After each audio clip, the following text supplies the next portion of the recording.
Welcome again to this lecture on the figure and the figurine, representation of the human form. The representation of the human form in ceramic has a very long history. It's actually at the origin of ceramic. People were making figurative ceramics thousands of years before the invention of pottery, and that's an interesting aspect of the relation of ceramics to figures in itself. And I start here with this image of the terracotta army from Qing Dynasty, China, more than 2,000 years ago now. So it's a very important historical and archaeological grouping of figures. And I start this presentation with those images because they're so famous and so extraordinary in so many ways, because they have been influential in development in contemporary ceramics as well. People have looked at those figures for inspiration to make those terracotta tennis players, and various Chinese artists have used those figures to create comments on contemporary society and various issues. One of the most extraordinary work made in that vein is Marion Heyerdahl grouping of feminized or female terracotta warriors, where she has given feminine and female attributes to those figures to create an extraordinary work of great power. And Prun Nuri does the same thing here with children. So it's quite interesting to see how those terracotta figures have made their way into contemporary society in various ways. In China as well, we have a lot of figurine of propaganda in all kinds of ways to promote communism and the revolution. And again, those have been quite influential in a lot of contemporary ceramics, either made by Chinese artists, like we see on the left, or by international artists. You may remember Bouc de Vries from other contexts, and here he is again. And another Chinese artist has recreated a whole city out of clay. This is not ceramic specifically because it's unfired clay, but it's quite interesting to see how, again, clay can play a very significant role in a sculptural installation of great scope, as we see here. And such things exist, again, all over the world to this day, and that's why they're very contemporary.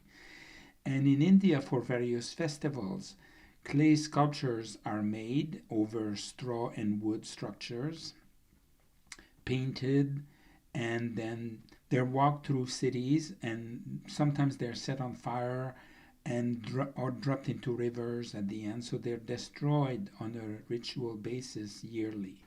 And then we have many examples of that as well within the context of outsider art, outsider artists, and this is an example from India, all made with broken shards coming from sink and toilets, which connects with our hygiene presentation from before.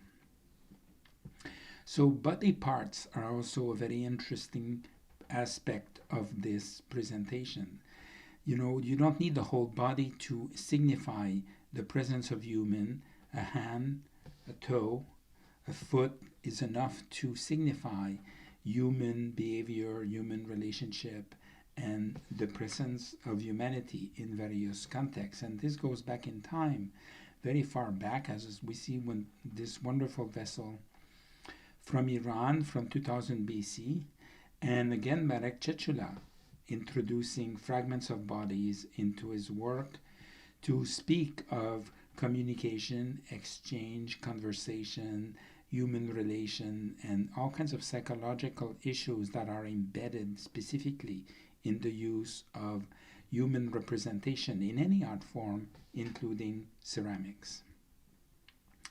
Now I have a section on the Rococo figurine, because the figurine is a very important aspect of ceramic vocabulary of forms as well. And the greatest modeler of figurine is Johann Joachim Kandler, working at Meissen in the early 18th century. And this is two examples of his really extraordinary work.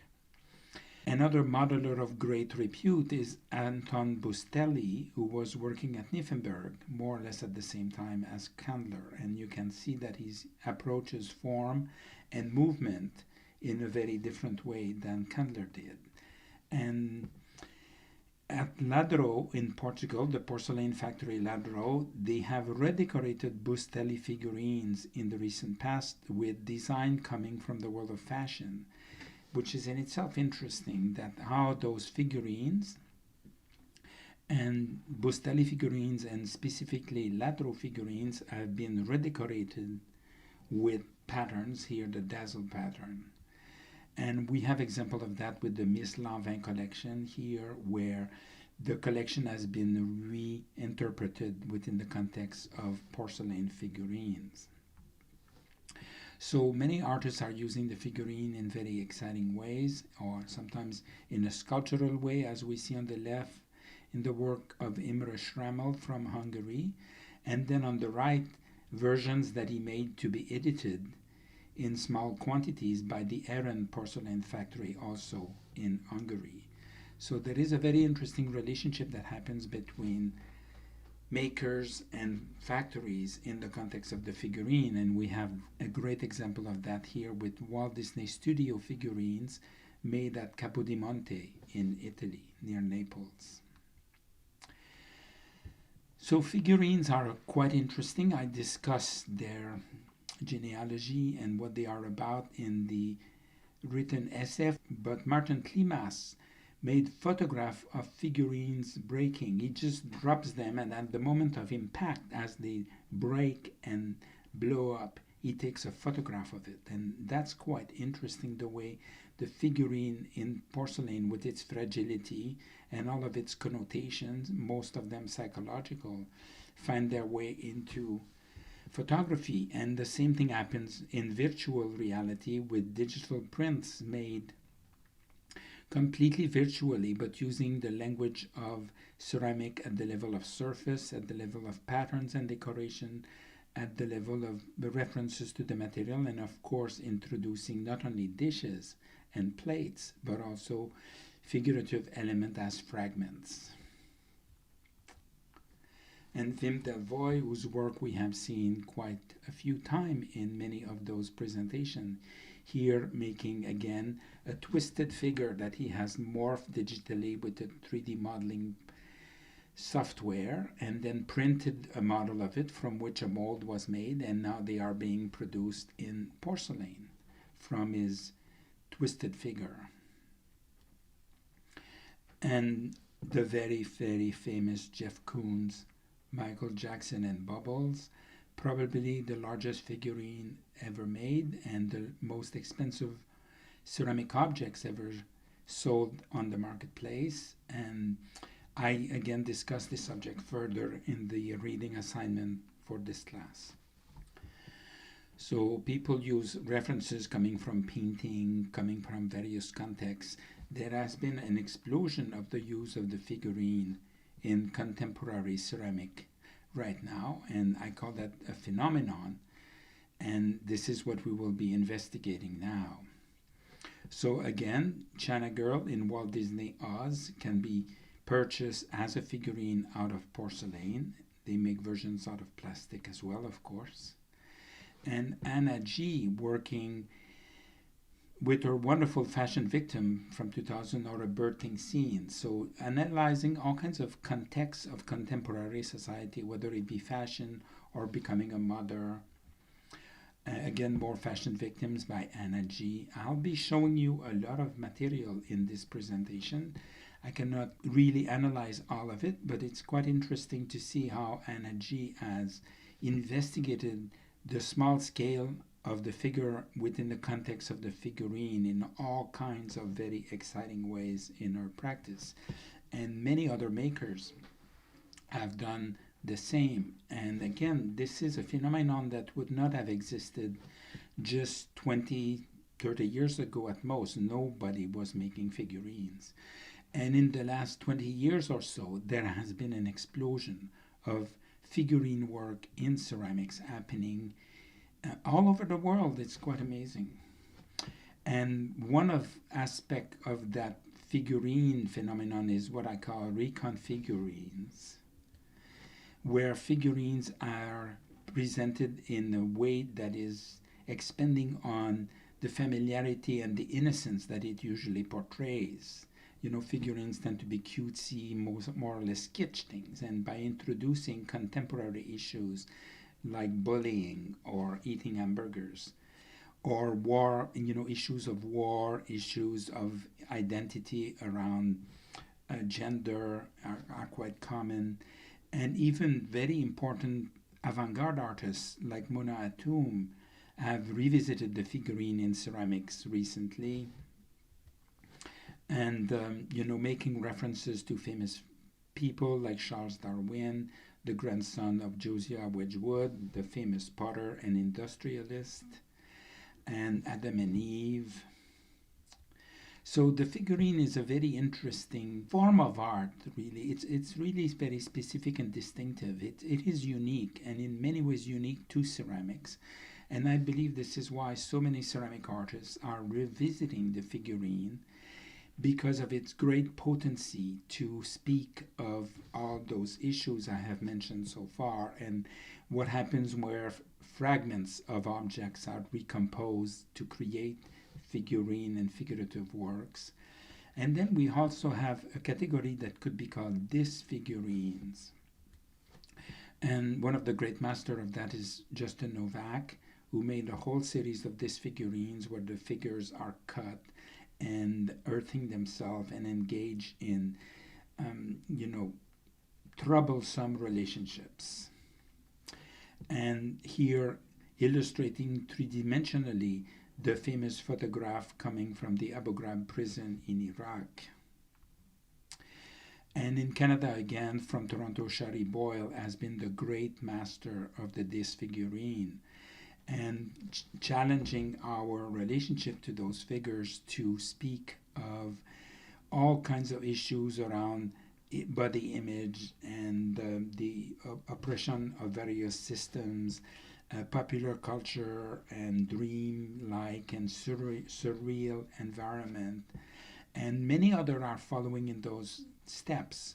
And again, this is quite an interesting international phenomenon happening all over the world. I'm just showing you a brief selection here, but this artist from Winnipeg, Canada, Aganeta Dick, she drops figurines into beehives and lets the bees modify it with wax and honey, again to speaks of transformation and change and context and material and many of those other issues. But it's quite interesting to consider what happens, when a figurine loses its intestine, or loses her brain, or is covered with textiles or hair, or makes references to wearing masks. We're all wearing masks these days in some form or other.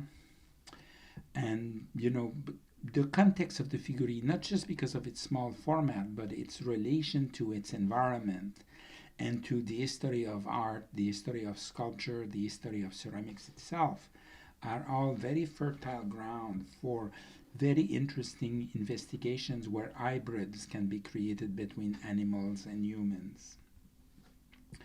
And I'm just introducing you, as I always do, to the work of various artists working now who are using the figurine to comment on various contexts, create new works that challenge your perception of the relationship between parts that are introduced in this work. And Marcel Zama, another artist from Winnipeg, who has received a lot of international attention in the last few years, again composes very complex tableaus referencing all kinds of events, including the history of art, with his figurine, and sometimes large groupings of figurines in ceramics creates narrative of great complexity.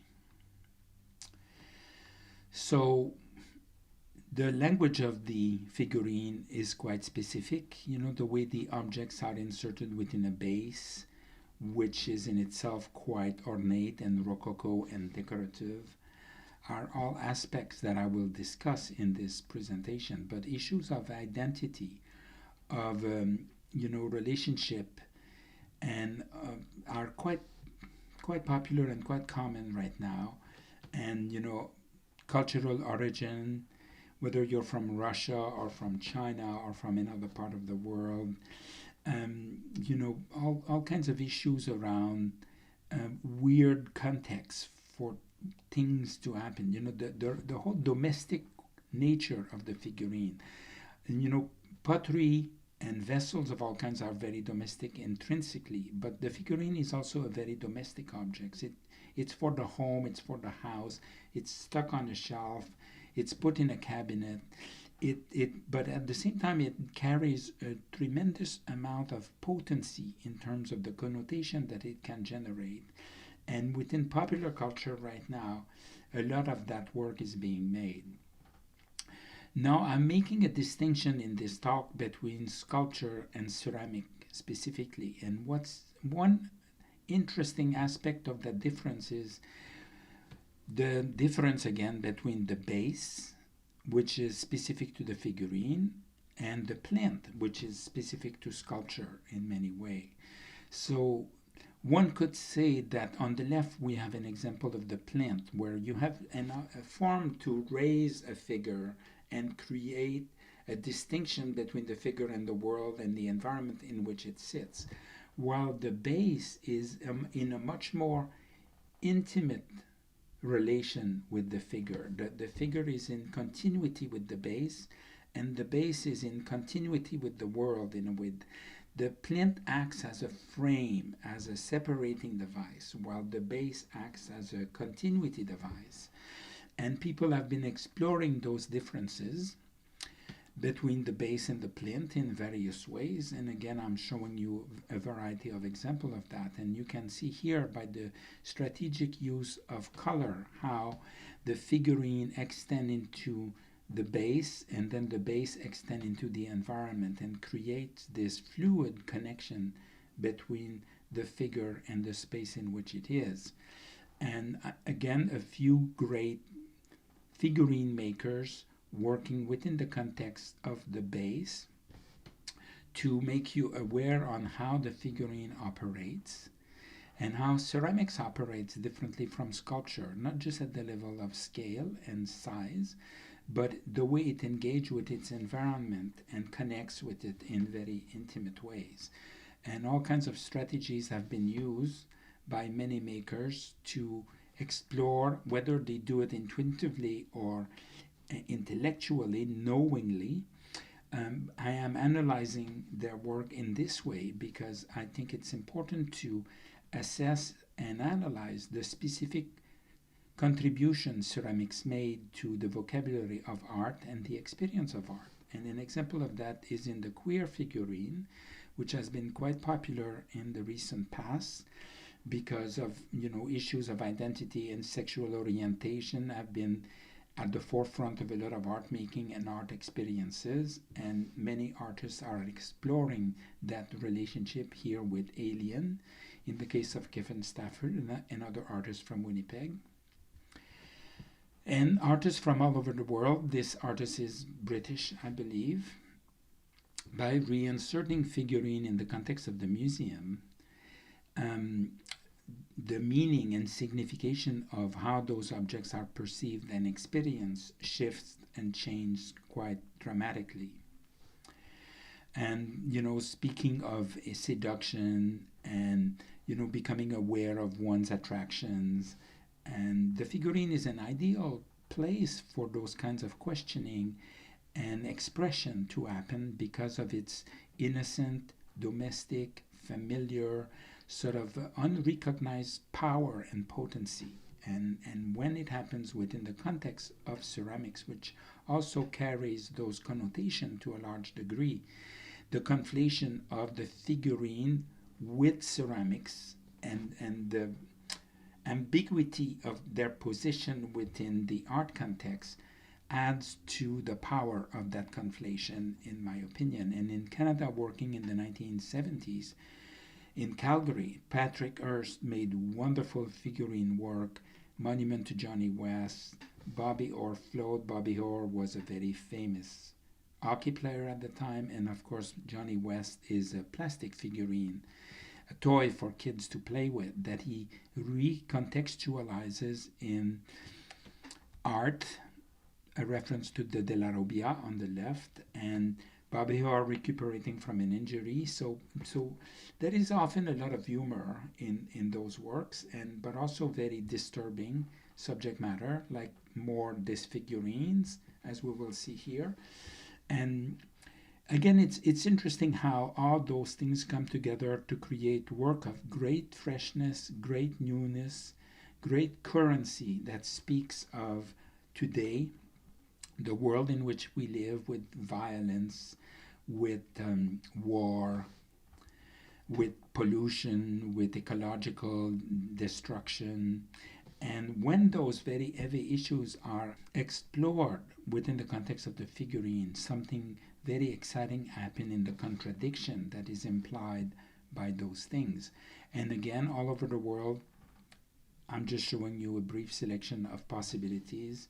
Many makers are making ceramics within the context of figuration and the context of the figurine, with the relationship of the figure to the base and how the base connects and continues the environment on which it stands. While the example on the right would be more of a conventional plinth with this, standard base on which the object stands. And I would like you to, be curious about those artists, research them further, find out more about what else they've done and how they've approached their work in many other ways. The figurine is not always central to their practice. Sometimes it is, sometimes it isn't.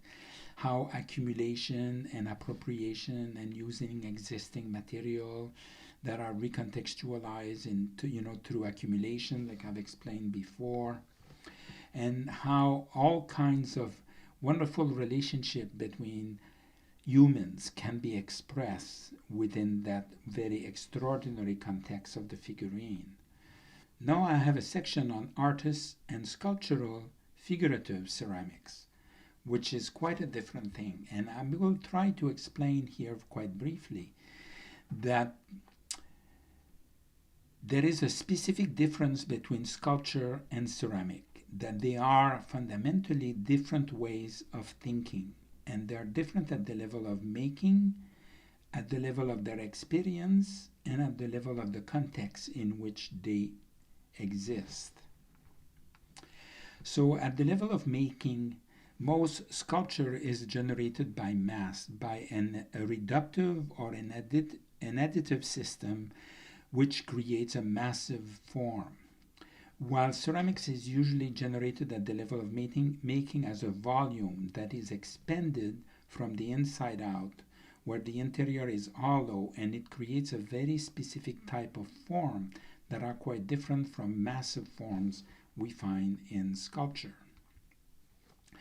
And this is an example here of a massive accumulative push from the outside in, figurative work of Rebecca Warren in Unfired Clay, while Thomas Schoute working in an expensive way where the form is created as a hollow form that has been pushed out and made hollow as it was constructed, creates a very different impression, and that impression creates an experience that's quite different in itself. And that's what I'm analyzing here, that a massive object made in an accumulative fashion is made from the outside in, and its experience is one of projection. It projects itself into the world, and for that reason it has a tremendous power.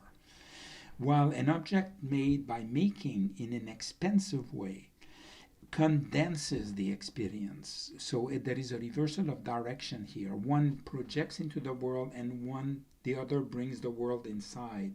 And it's a much more, the experience is quite different, is what I'm bringing at. It's much more contemplative in the case of the volume. We have example of that here with Anthony Gormley, the famous British sculptor with field, an example I have shown you before. So here, through the compression of the clay by handling it, is very much a sculptural approach to making form. While in the case of Akio Takamori, here we have an expensive way of making the form, which is hollowed out and pushed out as being built, and it has a pneumatic sort of bloated quality that is quite specific to the ceramic vocabulary of making forms. And that creates a dramatic difference, I believe, between sculpture as an art form and a way of thinking, and ceramic as an art form and a way of thinking, no matter what form it takes. And then there are also differences in context. A sculpture, like any other image, is basically independent from the world. It exists in its own system that is removed from the reality of the world to a large degree.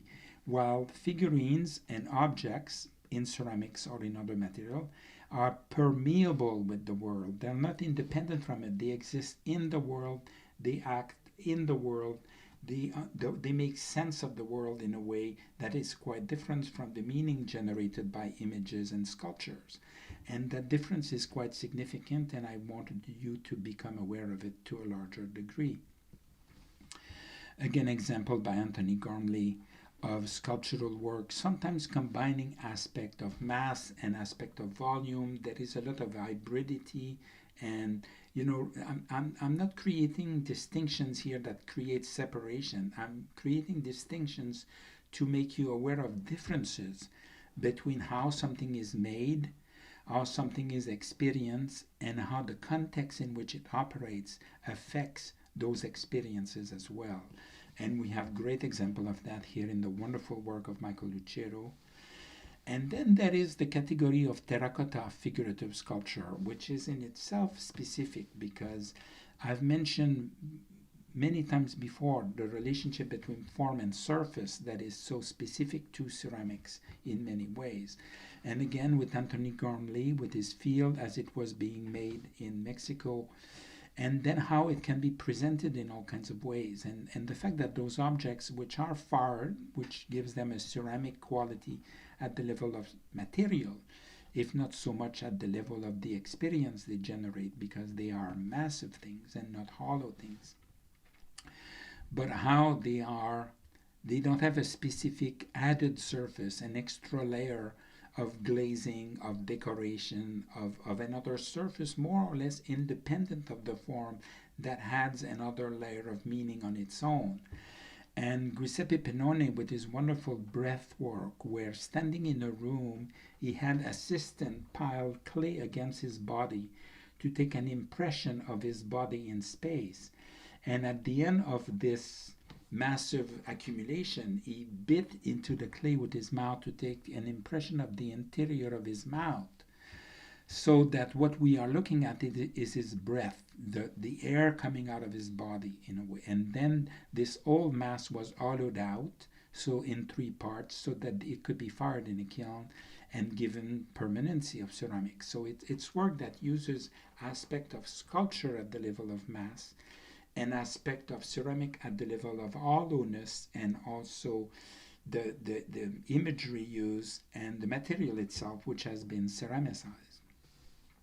So many contemporary sculptors use ceramic and clay, and the handling of the material itself gives it an expensive sort of pneumatic quality that is quite specific to ceramics in many ways. And many sculptors are using unglazed terracotta or terracotta sculpture in their work are making work that is in that very interesting position between sculpture and ceramics and combining aspect of both. While some other people will have a much more academic and traditional approach, although the fact that those heads modeled out of clay that has then been fired with the addition of a glaze again combines aspect of the two art forms. Something we find as well in the accumulative work of Jean-Pierre Larocque. So at the level of accumulation of layers and layers and layers of information and clay aspects. You have an almost traditional approach to making, but then at the level of the material use and its firing in a kiln, it combines it and conflates ceramics and sculpture in very exciting ways. And you have example of that here in the terracotta sculpture of Georges Jean-Claude or James Tyler at a very large scale. So there are very specific aspects to the figure within the ceramic vocabulary. And one of those is volume, as I have mentioned earlier somewhat. What happens when a form is generated by volume, by expanding the form as you make it, by pushing the material from the inside out? And the quality that is generated is a specifically ceramic quality that exists to that degree only within this art form. And I think those artists are using this expensive, bloated quality of the form that speaks of interior volume and an empty space inside that generates the shape and gives it its specific quality. All of those things are enhanced further by the addition of decoration on the surface, of glaze surfaces that are specific to ceramics as an aesthetic. And those artists are actually at the center of that investigation now, and I wanted you to be aware of that. Other people work with the negation of volume on the left by poking holes throughout the form to contest its materiality and its physical presence. And on the right, the wonderful work of Greg Pace, where he has dematerialized the figure by presenting it as absence, as void between two vessel forms. Again, this exploration of absence and void can be found in the work, again, of Greg Pace on the left, and as well on Howard Cutler with his double self-portrait, which draws the shape of a vase. So he has reversed the proposition of Greg Pace, although Howard Cutler made this work in the late 70s, I believe, way before. So many people are working with spinning forms, so that, by spinning a shape within a profile, you generate all kinds of interesting new forms and new figures. Julian Stair in the United Kingdom does that. So it's again a reversal of what Greg Pace does with the opposite, where the negative is what is important, where here it is more the spinning positive, which is also a characteristic of throne form made on the wheel.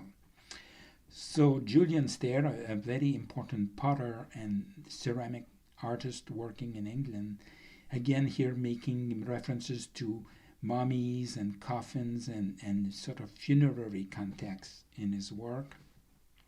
So after volume, the other characteristic of ceramics figurative work is scale. What makes a figure a full sculptural experience and what makes it a figurine objects? The work of Villafra is quite interesting at that level because the work is actually life-size. On the right we have self-portraits of the artist from the late 1970s. But the references in her work are still figurine references, although the work is very large and sometimes very, very large. They make you think of very small objects, which we call figurine, and this contestation of scale as a way to understand and value things is, I think, at the center of our investigation. And you can see here how wonderful her work was, how ambitious. This is Villafra in her studio on the right, and how the relationship we have to bodies and their representation and the space they occupy. And the space here is physically very, very large, but conceptually very condensed and small. And then the other characteristic after volume and scale is surface. Surface is a very important aspect of ceramics, of pottery making, and so on. And within the context of figuration, within ceramics, surface plays a very seminal and very exciting role No sculptor would make a figure the way Philip Eglin makes his figure. They are constructed from the inside out as bloated form, as volumetric shapes that are expanded, and then they are in relation to scale in a very specific way. The relation to the base and the plinth is very ambiguous in his work, and then those very complex, decorative, over the top, confusing surfaces that he has. Only somebody trained and working within ceramics and acknowledging the contribution it has made historically to art and today as well would make objects combining all of those aspects, as we see here in the work of Sergei Yusupov, or again as a person showing the way in the 40s and 50s, the work of Pablo Picasso. Again, this extraordinary relation between 2D and 3D, form and surface, image and object, volume and surface that exists in ceramic in ways that are not found in any other art form, no matter where you look. And an artist like Paul Gauguin, working at the end of the 19th century, was exploring those issues already. An artist like Marc Chagall, when he worked in ceramics, especially with the three-dimensional work, created work of great potency around those issues I am mentioning. So it's very interesting to consider how surface adds and articulate the form and makes you aware of the form, sometimes by contesting it, as I have explained before. This is very exciting work as well, where the artist has taken a rubber mold of a classical sculptural object, flipped the mold upside down so that it's like a glove that's been turned upside down, and then filling the inside with clay to take a negative imprint of the classical shape. So there has been all kinds of exploration of the extreme nature of making that exists within art making now, but also within ceramic itself. Now I have a section on sculptural and figurative ceramics to make you aware of the work of great artists working in ceramic, like Robert Arneson, and dealing with all of those issues I have mentioned of scale, of surface, of contextualization, whether they use references to the plinth or the base or a mixture of both, and creating work that again speaks of how working with clay and making form with this material that are then dried and fired and painted and covered with designs and patterns and decoration and all kinds of references, create work of great complexity, great intelligence, great power. And those are some of the few main artists working in the recent past and today who are exploring those things within the field of sculptural figuration in ceramics that I wanted you to be aware of, so you may want to research them further and find out more about them. But all of them explore that extraordinary connection that exists between clay and ceramics and bodies and human forms and figuration in ways that are quite exciting and to a degree sometimes of absolute mind-blowing making that takes your breath away. And I'll just continue on until the end, showing you more example of that as it develops. But there are all kinds of ways in which the figure can speak not only of human relationships and human experiences and issues of identity and masculinity and femininity and sexuality and the anxiety and the psychological nature of our relationship with the world now, and what happens when decorative aspects or again it's the way ceramics always brings in together all kinds of possibilities and contexts and experiences, and it's never about one thing. It's always about form, surface, 2D, 3D, image, object, this, that, and the other. It's, you know, like it's the complexity of it in its layering of all kinds of possibilities here, with the references to photography on the left and printmaking and painting on the right, and within the context of plates and dishes at the level of surface again, and issues of identity and sexual orientation and gender and race, as I've shown you before in other contexts, and how paintings, which are reasonably impermanent things, can be made more permanent within the context of ceramics as an archive, as something that engages with time and with history and with permanency in ways that are quite exciting, and how those artists are working within those very complex possibilities to make an incredible variety of work,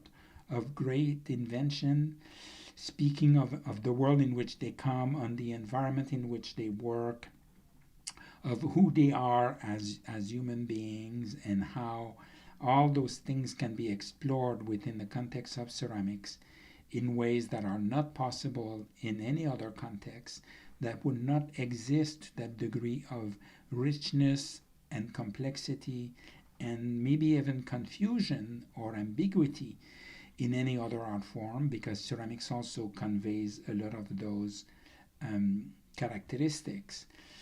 And I'm running out of words here to talk to you about those wonderful work, but you can see how they bring in the idea of volume, the idea of scale, the idea of surface, the idea of context, and how their making and their experience are very specific, that they embody human experiences, references to historical precedents, to geographical context, to our relationship to death, as we will see later on, or popular culture, and works that is very ambiguous in the sense, is it a figure or a figurine?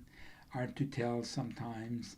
And there is a wonderful amount and a great variety of work being made right now as we speak, and will probably go on for quite a while, where people are again exploring this relation here between a cup and a hand and a body, and how a body image and representations of bodies and dream-like states and you know, works of great imagination are made that, you know, make you aware of the physicality and materiality of clay as a material, how it's handled and transformed and can embed found objects and be broken and reassembled, or speak of fragmentation and fragility, and you know, parts coming together and making fun of things. A lot of animals as well are part of the figuration in ceramics. The wonderful work of David Giluli from the 70s and 80s. Jun Kaneko making references to animals, again part of the mythological world of Japan. Animals from all over the world. I could have a whole presentation just on animals. I'm just showing you some example of people using animals to reference human behavior, human psychology, how they, you know, we exist in the world, and how our existence makes us feel, and how clay is an extraordinary material to convey those emotions, those psychological states. Here, ceramics covered with leather or covered with rubber and other material to encase the figure in another material. And maybe I should just pause, create a silence here for this very evocative and contemplative work that combines the figure with architecture, with popular contexts, within the context of vessel forms, an amphora on the left, a bowl on the right by Andrea Gill, again by conflating the figure with vessels, which are themselves very anthropomorphic, working with painted surfaces, And, you know, making work that, again, what to say about the work of Anne Roberts? Just look at this work and ask yourself, this is telling me how it's made. It speaks of handling, of touching, of transformation, of making. It connects to my own experience of the world, how I feel when I break something, when I recompose something from fragments, and so on. And this is the very last image for today. It's Alak porcelain, made in a German concentration camp by prisoners in concentration camp for Adolf Hitler. So you can see here how something as innocent as a soldier on a horse can have tremendous historical importance, not only because it is a figurine and it is made of porcelain, but it is made in a very specific context of great historical importance. Thank you, and see you next week.